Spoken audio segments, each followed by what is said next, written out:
Welcome to One Chapter Closer. We're in the book of Acts, chapter 27, verses 1 to 12. Paul sails for Rome.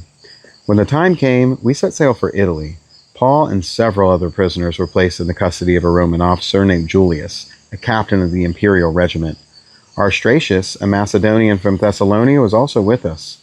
We left on a ship whose home port was Adramyttium on the northwest coast of the province of Asia. It was scheduled to make several stops at ports along the coast of the province. The next day, when we docked at Sidon, Julius was very kind to Paul and let him go ashore to visit with friends so they could provide for his needs. Putting out to sea from there, we incurred strong headwinds that made it difficult to keep the ship on course, so we sailed north of Cyprus between the island and the mainland. Keeping to the open sea, we passed along the coast of Sicily and Pamphylia, landing at Myra in the province of Lycia. There, the commanding officer found an Egyptian ship from Alexandria that was bound for Italy, and he put us on board. We had several days of slow sailing, and after great difficulty we finally neared Sindus.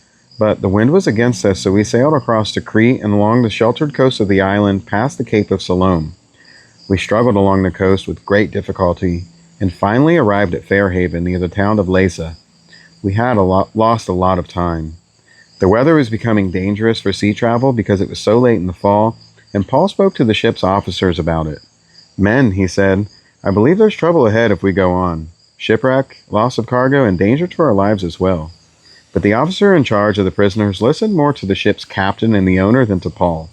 And since Fairhavens was an exposed harbor, a poor place to spend the winter, most of the crew wanted to go on to Phoenix, further up the coast of Crete, and spend the winter there.